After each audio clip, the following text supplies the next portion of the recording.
Okay, there, got it. Okay, let's try this again. Beautiful. All right. Julius Caesar, Socrates, Albert Einstein, and even Isaac Newton. What do they all have in common? Epilepsy. Epilepsy is one of the most common hidden diseases in the entire world. There are over 50 million people currently diagnosed with epilepsy, and that number grows by 5 million each year. 1 in 26 will develop epilepsy in their lifetime, even if they didn't have it to begin with. And every 10th person will have a random seizure. There are two main types of seizures, focal and generalized. Status is what makes epilepsy even more lethal. I'd like to first talk about the unfortunate stereotype seizure of epilepsy, the tonic-clonic. The tonic-clonic, also known as the grand mal, is very dangerous. This type of seizure is generalized, which means it affects both sides of the brain. The NIH states, quote, among patients, families, and observers, these are the most feared types of seizures, end quote. The tonic-clonic can comprise into two stages, the tonic stage and the clonic stage. The tonic stage causes you to fall unconscious and fall to the ground. The clonic is when you start the uncontrolled jerking. The tonic-clonic doesn't happen very often, but those who experience it have increased risk of psych disorders, CVD, early death, brain damage, and even bone disease. These types of seizures are mostly caused by epilepsy, but other causes can be low blood sugar, stroke, and drugs. I'd like to now talk about absent seizures. These types of seizures cause you to stare into space for a few brief seconds. These types of seizures are often confused with daydreaming. These types of seizures are focal, which means they only affect one spot in the brain. These types of seizures are also very hard to spot and are very frequent. A singular person can have up to 100 absent seizures in a day without another person noticing. H.E. Lewine, an MD graduate from Harvard Health, writes on absent seizures, quote, the person simply stops moving or speaking. He or she stares blankly ahead and does not realize anything has happened. He or she does not respond to questions, and when the seizure has happened, he or she just goes on with her life, end quote. These types of seizures are also very unlikely to strike on adults unless they have pre-existing medical conditions. Like tonic-clonic, these seizures are mostly caused by epilepsy, but some other causes can be stroke, dementia, and Alzheimer's. I'd now like to talk about status lepticus, or status for short. Status makes epilepsy more lethal. Status is defined after one seizure has been going on for 5 minutes or more. If a seizure has been going on for 30 minutes or more, this increases the chance of death. These types of seizures can be convulsive or non-convulsive, like tonic-clonic and absence, the two most common types of seizures you see in the status. Doctors take special priority over patients in status epilepticus than others because status, if left alone, will lead to severe brain damage. Ronnie Singh, an MD author on the Epilepsy Foundation, writes about status epilepticus, quote, these are very unlikely to stop on their own and need immediate emergency attention, end quote. Epilepsy is one of the most common hidden diseases in the entire world. Tonic-clonic and absent seizures are two of the most common types of seizures that you see out of focal and generalized seizures. To end, I'd like to take the words from the 16th President of the United States of America, Abraham Lincoln. Whatever you are, be a good one. Thank you. Good job. I'm not even gonna lie. your introduction, I know it was, I don't know why, just your delivery of it made me laugh a little. That was a lot Just better like, than what do they all the have in common? practice. Epilepsy. No, but it was good. Like you're like, No, that was really is he good. saying that, you know, but like epilepsy, you know. It seemed like you practiced it. Yeah, that was good. That was really There's good. like little pauses, but otherwise than that, you breeze through it. They did good. Perfect. I got a third visual. Yay! Me only having one visual. Yeah. Yeah, I have imagine that. that. Huh? Okay.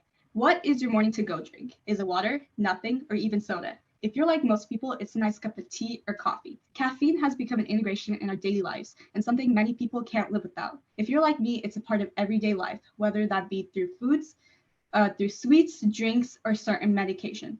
Today, we'll be learning about why caffeine is such a great stimulant for the brain and body, but how it can also be very dangerous if not careful with it. Caffeine has many effects, both positive and negative, and can be found in coffee, tea, chocolate, soda, and energy drinks. But what is caffeine exactly? And how is it defined? So caffeine is a known natural bitter substance or crystalline compound found in many of our contemporary foods and drinks. It has physiological effects, and based on Neil J. Smachisk, the Dean of College of Science at University of Texas in Arlington, in 1999, he explains that at the cellular level, caffeine blocks the action of a chemical called phosphodiesterase, which then stops the breakdown of a chemical called cyclic adenosine monophosphate, which helps neurotransmitters and hormones cross cell membranes and amplifies the response of the body. So in short, what does that all mean? It speeds up the messages traveling between the brain and the body, and through this, the heart rate and force of the heart muscle contraction increases, which leads to that jitteriness you often get after having caffeine.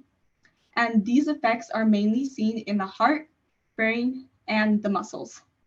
So caffeine is known to help us stay awake on those early mornings or late into the night, but it has lots of other positive attributes to it that you might not know about. According to a recent study done by Johns Hopkins Medicine, caffeine is linked to lowering the development of Parkinson's disease and may help those with the disease better control their movements. According to the same study, the caffeine in just 2 cups of coffee may help provide significant protection against developing Alzheimer's disease, as it neurologically makes you more aware. In addition, because caffeine allows for more blood flow throughout the body, you're less likely to develop heart failure, coronary heart disease, and strokes.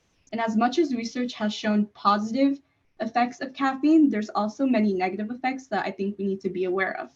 So we're all no stranger to having 2 to 3 cups of coffee, tea, or even soda in a single day.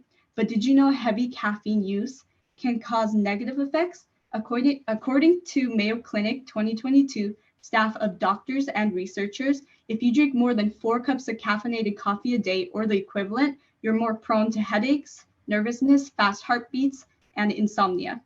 And because caffeine interferes with sleep, which is great, you need to stay up, but not so much when you actually need to sleep. So I'm going to share one of my visuals. So this is a survey taken by the National Health and Nutrition Examination in 2020, and it shows that most of caffeine consumption is done early in the morning, like 3 a.m. to noon. So especially if you sleep somewhere between 3 a.m. and 6 a.m., it's disturbing your sleep. And according to Mayo Clinic, they say that even caffeine in the afternoon can interfere with your sleep, which then disturbs your daytime performance. So essentially, caffeine can be a never-ending cycle and something many people can't live without, or they feel like they can't live without, because you're tired, so you have caffeine, but then the caffeine prevents you from sleeping, which makes you more tired, so you have more caffeine, so on and so on. So this is another visual I have, and it shows that It's a graph created by Eli Holder, data scientist, in 2020, and it shows the correlation between caffeine intake and what time you would actually get a good night's rest. And it shows if you have 3 cups of caffeinated coffee, which are 8 ounces each, you would get a good night's rest around 3 a.m.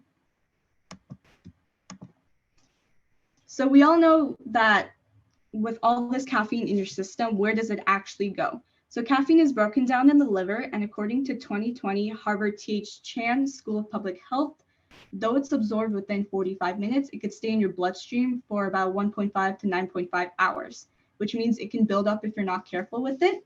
Harvard also says caffeine toxicity is observed in 1.2 grams or more in a single dose. So this is mainly seen through caffeine tablets or pills that people take, but it's definitely still possible with just cups of coffee or energy drinks.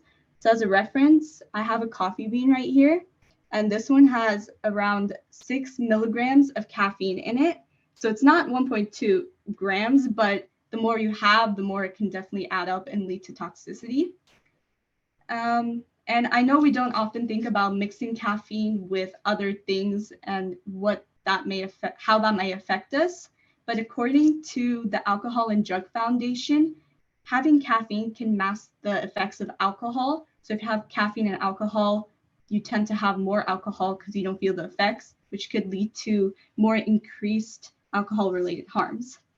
Also, mixing caffeine with things such as theophylline, which is used to treat asthma and the lungs, echinacea, which is used to treat the common cold, and ephedrine, which is used to treat low blood pressure. It increases the risk of the caffeine and can cause heart attacks, strokes, and seizures. So in conclusion, caffeine can be a great and wonderful thing when you're trying to stay awake or just to increase, that blood movement throughout your body. But it can also be very dangerous if you're not careful with it and can lead to overdose and toxicity. Thank you. Well done. Yeah. I'm currently making coffee right now. Yeah. I take But I love that. I love your presentation so much. I just love coffee. But I just Oh, love dude, you actually take teleported, caffeine Jesus. in the morning to stop my seizures. So that's kind of funny.